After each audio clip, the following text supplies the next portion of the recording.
In the latest episode of Ready to Love, it seems that the producers liked the last season's open forum, and now it may become a seasonal staple alongside meeting the parents, meeting the friends, and things of that nature. So, to start off with the good, as we always do with these recaps, Andre is back, and that complicates things for certain people.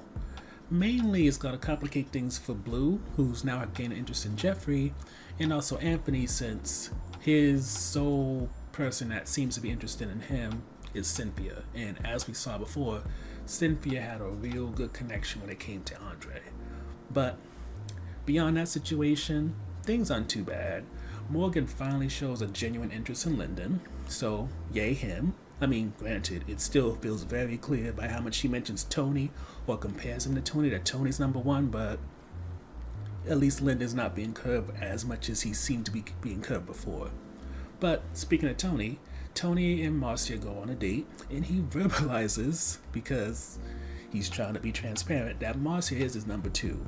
But how long she may remain his number two is hard to say, since in a group date, Tony and Jonique got talking, and it seems that he's liking what she's saying, she likes what he says, and it's starting to become more than them just being cordial or nice to each other, but there could be actual chemistry, if not romance, down the road. Now, is it enough to replace Morgan at his top? I would say no, but it could be enough to keep her from getting kicked off the show, or rather told she's not ready to love.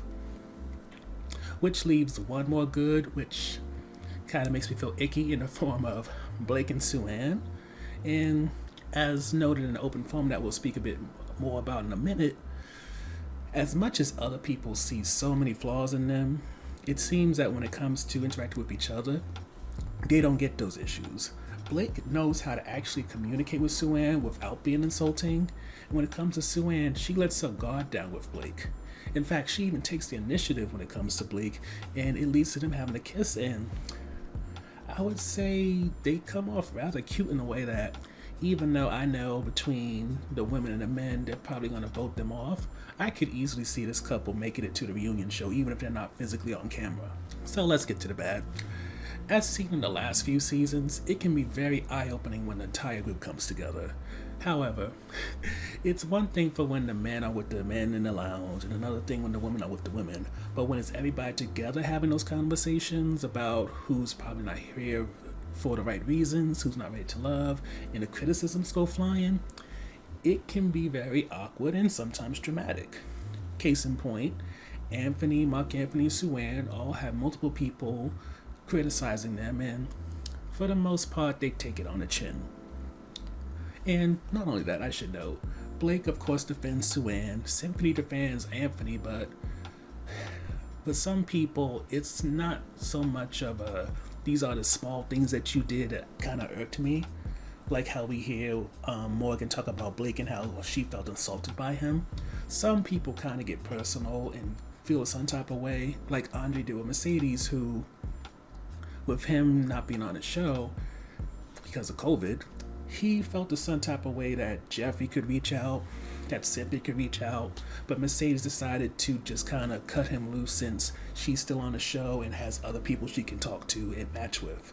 So her dropping the ball definitely got Andre into his feelings, and seems to be something that those two may talk about in a follow-up for the next episode. But what could this show be, especially this season, if they didn't keep beating the dead horse that is Jeffrey and Blake's issues, featuring the advocate Sue?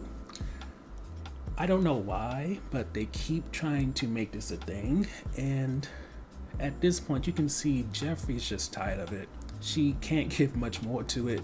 I mean, granted, she went from a bless his heart and then decided to keep it going, but I don't know what you can really say.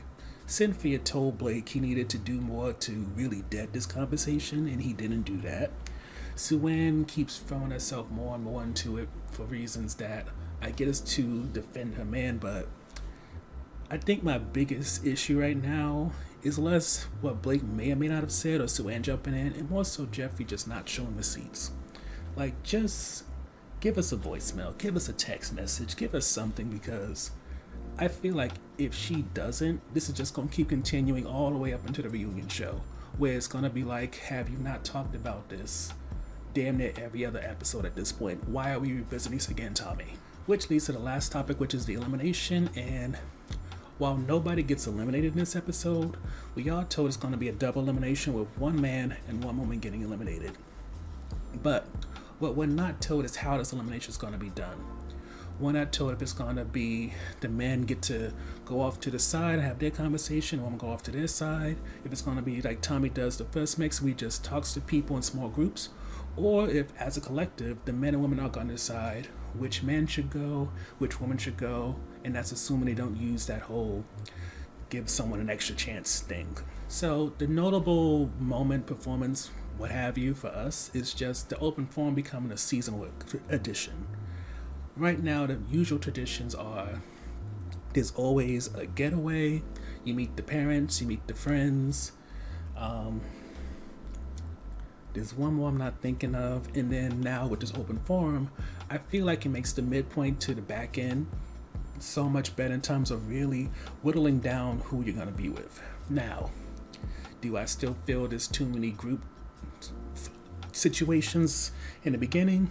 Absolutely, but as Tommy noted, we're halfway through, so having this open forum where people are going to really talk about who they're interested in, who they're not, and people can know who's for them being here and who's not, it allows them to really be on their toes, be on the top of their game, and learning that even if you're not interested in someone, you can at least be respectful to them, which is, of course, the issue that we see with Blake amongst a few others. So a highlight for us right now is Andre's return, and yes, there is a need to definitely question the narrative regarding why he left and came back, because right now, him saying that he quit, then him saying that he kind of decided to join the process, a lot of it sounds fishy. It sounds like it was made just to hype up some drama, but this is a show that is reality TV, and what is reality TV without drama? So we're going to set that aside. Let's just focus on the fact that with him coming back with his fun and goofy self, it complicates things for Cynthia, it adds another person for Jeffrey, and honestly, while I know that he was definitely a bit of a flirt and a charmer, I think Andre definitely was someone looking for love, so this could be a good thing for him, could be a good thing for Cynthia, and maybe the others who he has an interest in. Which of course leads to the low point, which honestly, I'm just tired of this Blake and Jeffrey thing. After the group thing on the boat, after the Marcia conversation, after how many lounges we've seen thus far, have they not talked about enough about what may or may not have happened? Like, at this point, truly and honestly, unless somebody's going to bring out evidence of what did or did not happen, why keep this conversation going? There's nothing here anymore. Jeffrey has Blue, Mark Anthony, and a now returned Andre. She's not thinking about Blake. Blake and Sue-Ann are locked into each other with no one else really interested in them, so why do they keep beating a dead horse with this? It's really just making Sue-Ann look kind of childish in a way, and in terms of Jeffrey, at times you can see that she kind of can have fun with the situation, but I think she's getting exasperated to the point where it's not really even something she can try to turn around to make into a funny thing. It's just one of those things where she's like, why do you keep bringing this up? But it's clear that I've moved on. Blake clearly doesn't want to talk about the truth, so why keep causing these issues between us? So in terms of who we think is going to be eliminated next, starting with the men, Blake is always going to be in the bottom two, and that's just going to be how it is until he actually gets kicked off. But alongside him, I have to admit, I'm kind of mixed between Blue and Anthony in terms of who will join Blake in the bottom two. Blue's main issue is that he's so chill that I feel like even with him having both Jeffrey and also Marcia having some kind of interest in him, at the same time, since, Marcia has Tony and she probably feels more connected to him since Blue doesn't really like her, but that's something that we as viewers only know, that could be an issue for him. And then with Anthony, it seems that after the whole open forum thing, a lot of people was coming for Anthony, and while Cynthia defended him, Cynthia now has Andre back. So, would she be willing to let go her number two so that she can stay with her number one is a question. And then with the women, I think Marcia is gonna be in the bottom two because Tony has free connections, and while he made it clear that Marcia's number two, at the same time, a lot of the men have already labeled Marcia as a homie, and Tony dropping Marcia would not be a big thing to him, in my opinion.